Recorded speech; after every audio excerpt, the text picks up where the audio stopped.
This isn't good conversation. we can cut this. No, it's not.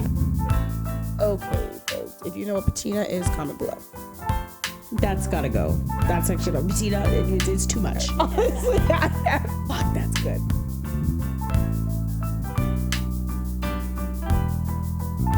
Do we feel good about that closing, or? The closing you just did? Absolutely not. Absolutely not. I completely agree. It was totally weird. I'd like to know what energy we're bringing into the space. To the space right now, Yeah. today. Yeah. So for the listener at home, it's been a tricky start, and you apparently have some issues or challenges with me, or I have some things I'd like to discuss. insecurities. Yeah. You're jealous of me. I don't know exactly what came up. Sure. Why does your audio look weird? It's picking nothing up, and mine is well, because you're talking a ton and I'm not saying a ton. That's why. That's super odd. Like, mine's really picking shit up, and yours is like not. Yeah, mine's just timid. You're also talking like a mouse. It's like, yeah, mine's just timid. That's how I talk. That's literally my voice. You don't recognize that you talk so much louder than me, and that's okay. That's just life. Probably why I'm so much more successful. Probably. Okay, why are you back? Okay, so I think we should start by saying that we had a whole we have a plan to get into the podcast, to introduce ourselves. But the funk in the room is palpable. Mm-hmm.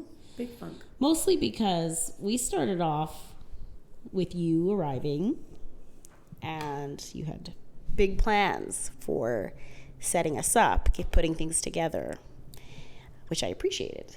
The effort and the time and the energy you put into. But then we were here and it was like 20 minutes of trying to get things set up, and there were some glitches beyond our control. 20 minutes, 30 minutes, 40 minutes.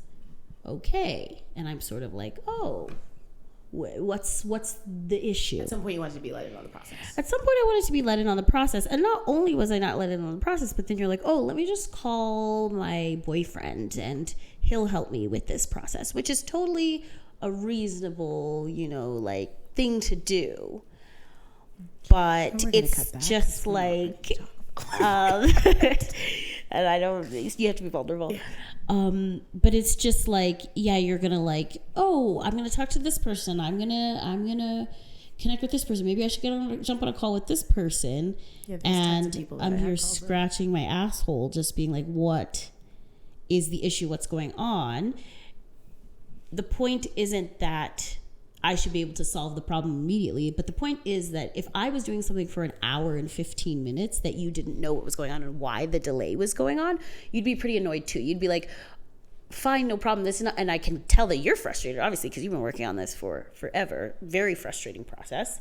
But it's like, I've also spent time invested working on like the theme and was prepared to do that and deal with that, and totally not your fault that that's delayed, but it's just like, okay, should I just, dick around for a little bit? There's also like nothing crazy about just being like, hey, can I request an update on the situation? Because I'm not going to, unless I have to, take 10 minutes out of what is already happening, what's already a frustrating situation, to just like let you in and be like, just so you know this was happening. I see how it's uswant, but if I can just it's not about just so you know this is what's happening. It's about being like, okay, so we have a problem. It's not that I want an update because I'm like, I need to just know because I'm totally blind. I know what's happening. I know that we're having difficulty getting things set up. It's that I can be an equal partner in the situation and work together to figure it out. And you're automatically assuming I can help you in no way. To me, I'm just like, this is our thing. This is our project. So bring me up to speed. I know that's really annoying, but you're willing to bring somebody else up to speed, obviously, who is way more knowledgeable about the situation, understandably. But it's like, again, at the end of the day, this is our thing. So no one's more sort of invested in it than me and in the timing and in the process. So I'm just like, just bring me up to speed and include me in the process. That's where I'm coming from. Okay, yeah, no, that's a fair ask. As long as the ask is sort of like, yeah, I'm realizing. No, not as long as part of that is realizing that that is an ask that you could have made. And not necessarily, or I'm kind of like, or do you feel like that is an update I should have been proactive about I think providing? both are true. Both are true. I could have made the ask more clearly, and you could have provided it. Like, frustration tends to build because that's not a conversation that's being had, and because maybe for whatever reason I felt like that's not a conversation I could have in that moment.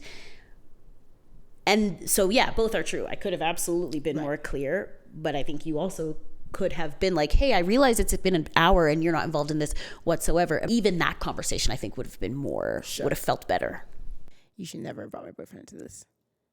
Yeah, I didn't know things were so private. When are we allowed to talk about them publicly? We appreciate our privacy. That's like so weird.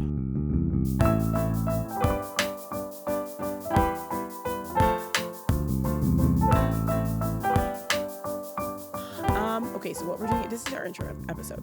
I think we're going to introduce ourselves and hopefully give you folks a chance to know our voices.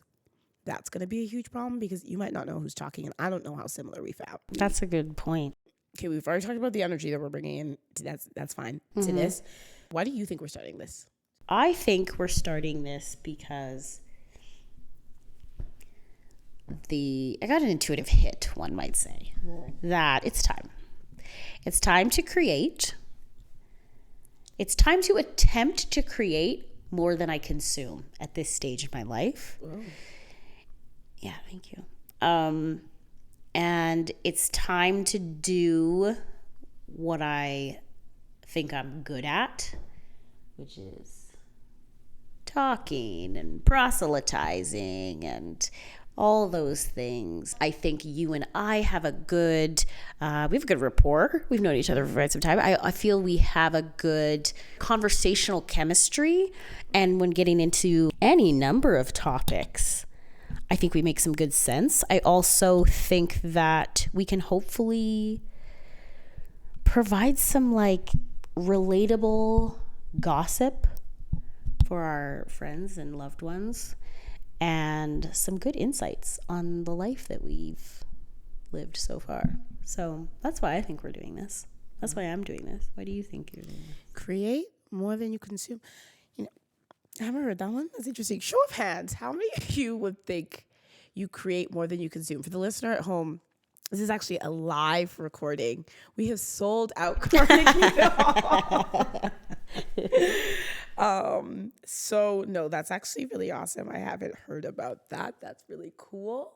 So for me per se, particularly when folks ask, or when I posit, why we're doing this, I have said that we're both very vocal about not wanting the cornerstone or capstone of our lives to be like a 9-to-5 or like a very traditional thing, and are very active about like getting in motion about like how to build a life that where all corners of your life feel really good and feel like yours and all this stuff. And we talked about just being more creative and working more creatively together and doing like a creative partnership and all of that stuff.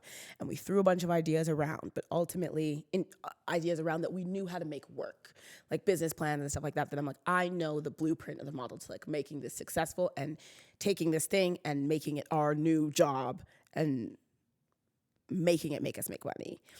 And then ultimately, just learning more through both intuitive hits and through the artist's way and all of these things, that is just not the key. Like that's the key. Like that's what got us here in the first place, is like trying to make money and doing things for the outcome. And so, yeah, I was like, I feel like this is the first thing that is just like solely process driven. And it's just about like doing the thing, getting in motion. And A, we don't know the key to success of this. B, there is no real goal of success other than to just be here and enjoy the process and like you said, kind of do what we feel makes sense for us and would be enjoyable.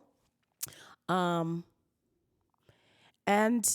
the gospel, according to Julia, for the folks at home, the artist way, and we'll put this in the show notes.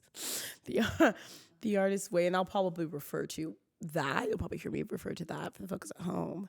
The Artist's Way and the Gospel According to Julia, and that's Julia Carmen, I believe. Is that her name? Cameron. Oh, Julia Cameron. The Gospel According to Julia states that anything worth doing is worth doing, poorly or badly or whatever. And I think that's what this is all about. Yeah. You know, Yeah. I think this is about just showing up and doing for the sake of doing, and being for the sake of being, for the love of God. Yes. Yes. I love that. And boy, can we talk. So why not? Should we introduce ourselves? Like literally? I mean, just like for the folks at home, obviously you all know us because you're all our friends and family and loved one and generous acquaintances. I'm Grace. Oh, sorry. and the other of us is Tomi. I thought you were going to say a little bit And more. we are sisters. Yeah. And we do we want to provide a little context of like, here's where we come from in terms of like professionalism, religious background, blah blah blah. Whoa. Just to be like, this is where we're coming at this, and this podcast is literally called How to Survive a Scandal. I guess that'll really dovetail well into what this podcast is and what we're going to talk about. And, you know, certainly, folks, we will pull at these threads and unravel all these pieces as we go along. But yeah, let's get into that a little bit. Do you want to start? I guess, not really. Okay, let me go. So I'm Tomi, and I'm the one who's speaking really clearly and has some really strong levels. So I am, how you say, communications maven. I come from the world of political communications, message strategy, public relations, all of that type of stuff. Professionally, you're going to see my flavor show up in this podcast around all things publicity, public scandal, message discipline. Personally, a little bit of context. My age is frankly business, none of ya. That's funny. What do they need to know about me? You know what I mean? Well, yeah, I think that's good. That's a good background. I would say, okay, so for me, my background is legal stuff. So very analytical over here, very much into clarity in communication, very people oriented. I like a negotiation. I like a mediation. I'm also a middle child. So I like to make peace by understanding all sides of things. I'm a Libra. That's really important here, folks. I'm actually a double Libra. Okay. So I'm a Libra sun and Libra rising. My moon is Leo. We can get into that more later. Tomi did not say her sign, and I'll let her do that. Yeah, actually, that's feeling important. It's very important. You want me to do that now, or you want to finish? I'm gonna go ahead and finish, and see maybe that coming. for the listeners at home, go ahead and put in the comments what you think Tomi is, because yeah, pause, head to the comments, drop and a comment. And where are we asking them to comment? Just below. Comment below. Just below. Yes, so that's kind of the background that I'm coming from personally, and on a sort of familial note. We are Nigerian Canadian. We come from a evangelical Christian background. That's gonna be, you're gonna get some of the, Those themes are gonna pop up. yeah, those things are gonna pop up for sure in the way that we talk about scandals, in the way that we talk about pop culture, blah blah blah. Not in the sense that, you know, we're going to be putting a Christian spin. I recently saw this podcast where this girl was like, I am getting so successful in my life, I'm thinking about becoming a Christian. Because she was just like, I don't really like know what to do with it, and I'm thinking of like giving all back to God. And I'm like, that's hilarious. That's awesome. Imagine we just took a Christian spin in this podcast and just took it in that direction. Not in that way at all, mostly just in the way that that's the backdrop, and that's where we're coming from. And so I think that's going to be, if it's relevant to you. Okay, now that I know the rules, I'd like to share more. Because the thing is, you were like, this is what we're doing, but nobody explained the rules. Sure. Okay, so now that I know the rules, I'm going to go. I am the youngest child, and that's going to be important. Birth order is actually my astrology. I could give a fuck about astrology, but I really care about birth order. So for the folks at home who care about birth order, I'm the youngest, and I would say I'm a pretty prototypical youngest child. I'm a Cancer. I don't want to say what that means to me. It annoys me because I feel like that's been assigned to me. Like, oh my gosh, you feel so deeply and you're actually so emotional, but people don't think you are because you mask it as anger and blah, blah, blah. It's just like so boring. So we're just gonna, I don't care about that. It doesn't mean anything to you. Yeah, it means really little to me. The thing that means most to me, more to me, is my birth order. Okay. And my teeth gems. Yeah. You want to tell the people about that? For the folks at home and who are not with us today at Carnegie Hall, I have teeth gems, and they are fucking awesome. If you want to see them, we're going to below. insert a sound effect. Oh, that I think the thing actually, yeah, that actually be fucking hilarious. Yeah, they're awesome. Yeah. If you want to see them, comment below. Okay, so we've talked a little bit about our backgrounds. Let's take a break and get a word from our sponsor. What is How to Survive a Scandal? Great question. I don't know where to start with it because there's two pieces of it that I think are kind of important.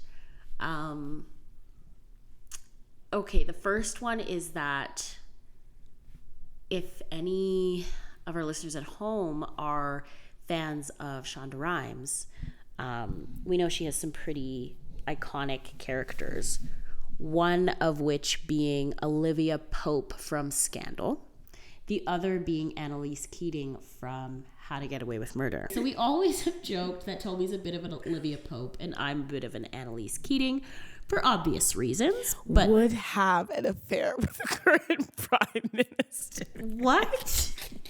Just kidding. Not the current prime minister. That's gross. That's Mark Carney. But I would totally have an affair with Justin. I guess that's what makes Toby like Annalise Keating. No, like Olivia Pope. Have you Like Olivia watched Pope. Scandal? My bad. I got confused by them. I watched Scandal before you were even on the map. So relax. Crazy. But yes, if it's not obvious to you why we resonate with those characters, then look it up and maybe watch the shows. So yes.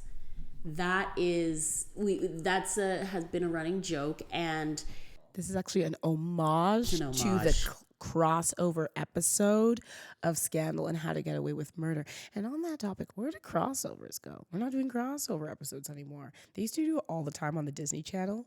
Like they did an episode called That's So Sweet Life of Hannah Montana. that's crazy. That's That's So Raven Sweet Life of Zach. It's fucking awesome. That's crazy. Anyway. There are crossovers out there. You're just not tapped into the right places. I want to Netflix say should do the crossover. the Chicago Fire World, the Chicago Med, all of those things. that sounds They're big silly. time on there. I'm sure. Yeah. Okay. But yeah, so that's kind of where that comes from. And then on the other note, we think Scandal is kind of a perfect thing for us to talk about because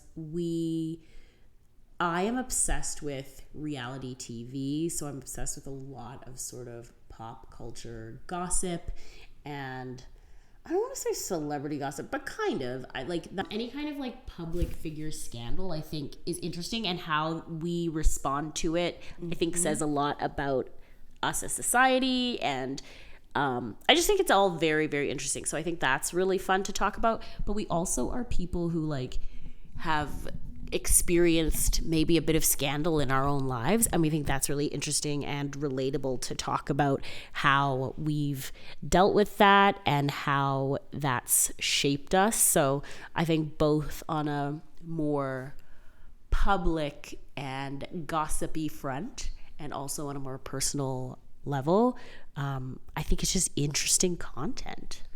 No, I love that. I think that's a great description. TLDR, How to Survive a Scandal is all about the public scandals making headlines and the personal scandals that made us who we are. Folks, you're in for a wild ride. And all I can say is buckle up, get some popcorn, and join us at Carnegie Hall. That's it.